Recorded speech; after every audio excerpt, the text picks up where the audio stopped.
सरकार स्थानिक स्वराज्य संस्थांच्या निवडणुकीला काही दिवसात लागणार आहे, तर त्याचबरोबर ईव्हीएम कार्ड जे आहे ते हटवण्याचा निर्णय निवडणूक आयोगाने केलेला आहे.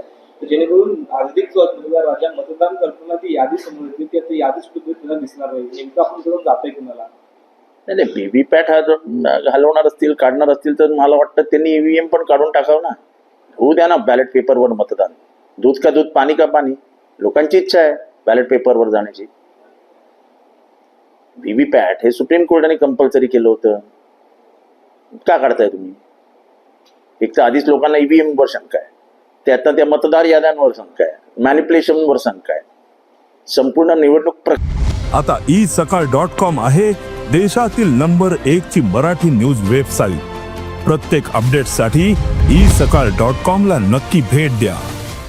प्रक्रियेवर शंका निर्माण झाल्या आणि अशा परिस्थितीत इलेक्शन कमिशन असं वागणं हे नक्कीच संशयास्पद आहे. काय वाटतं लोकसभेच्या निवडणुकीमध्ये ज्या प्रकारे सायंकाळच्या दरम्यान मतदान कुठेतरी विधानसभेच्या निवडणूक, ज्यावेळेस लोकसभेच्या पराभवानंतर जागं झालेल्या सरकारने जे काही सरकारी यंत्रणेचा वापर निवडणूक आयोगाच्या माध्यमातून केला आणि निवडणूक आयोगाने जे म्हणजे संपूर्ण निवडणूक प्रक्रियेमध्ये सत्ताधाऱ्यांना मदत करण्याचं जे काम केलं ते लांछनास्पद आहे. काय वाटतं स्थानिक स्वराज्याच्या निवडणुकीमध्ये हे सर्व हटवल्यानंतर कुठेतरी वेगळं चित्र? नाही, आमचं म्हणणं आहे तुम्ही कशाला आठवता ना, तुम्ही घ्या ना बॅलेट पेपरवर मतदान घ्या ना. तुमच्याकडे तयारी करायला वेळ आहे ना.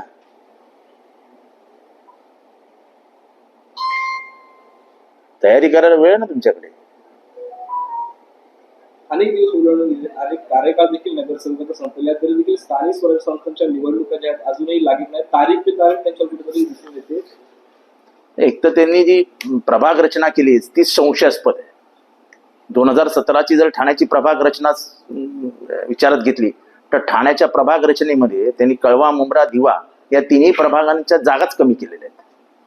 लोकसंख्येच्या तुलनेने 2017च्या तुलनेत आपण जर विचार केला तर तिथे 2 ते 3 जागा अधिक द्यायला पाहिजे होत्या, त्या कमी करून त्या ठाणे शहरात आणल्या.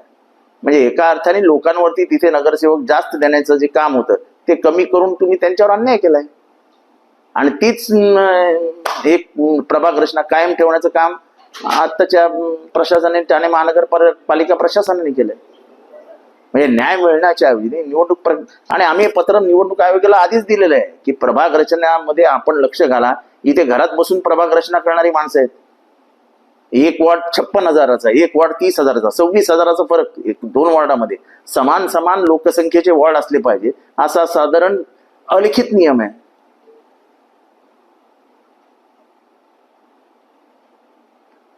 सर, काल मुंबईतील दादर येथे मोठ्या प्रमाणात जैन समाज आक्रमक झाला होता. जो कबूतर खाण्यावरती जे महापालिकेने तंबू असतील किंवा ताडपत्री लावले होते ते कुठेतरी काढून उघडून लावलेले, कसं पाहताय? नाही, मला वाटतं की प्रत्येक ठिकाणी जनभावना विचारात घ्यायला हवी. सरकार काय जनभावनेच्या बाबतीत विचार करतं मला काही कल्पना नाही. म्हणजे काही आता थांगपत्ताच लागत नाही. चला सर, शिंदे आणि ठाकरे दोघेही जे आहेत दिल्ली दौऱ्यावरती आहेत. तर काल शिंदेनी जे आहे ते सहकुटुंबासह पंतप्रधान नरेंद्र मोदी यांची भेट घेतलेली आहे. कुठेतरी गेल्या अनेक दिवसांपासून जे काही मंत्र्यांमध्ये असतील, आमदारांमध्ये जे असतील ते त्यांच्यावरती आरोप प्रत्यारोप असेल किंवा रायगडच्या पालकमंत्री पदावर जे भेटलं असं बोललं जातं. मला वाटतं पंतप्रधान आता जर रायगडचे प्रधानमंत्री, आपला रायगडचा पालकमंत्री जर पंतप्रधान ठरवणार असतील तर धन्य. अमेरिकेचे राष्ट्राध्यक्ष ट्रम्प यांनी पुन्हा भारतावर टॅरिफ वाढवलाय. 8 दिवसांच्या आता ट्रम्प आणखी 25% टॅरिफची वाढ केली. भारतावर आता एकूण 50% व्यावसायिक कर झालाय.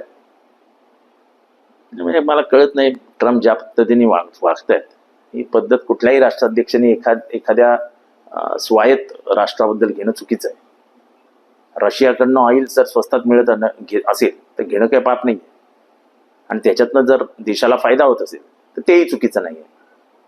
आमचं राष्ट्र आम्ही कसं चालवावं, आमच्या राष्ट्राने काय करावं हे ठरवण्याचा अधिकार ट्रम्प यांना कोणी दिलाय मला हेच कळत नाही. जेव्हा आपण जास्त अधीन होतो कोणाच्या तरी त्याचा फायदा ट्रम्प घेत आहे. सर, पुण्यातील जे आयुक्त आहेत त्यांच्या घरामध्ये चोरी झालेली आहे. अनेक महागड्या. ठीक आहे, जाऊ द्या, चला.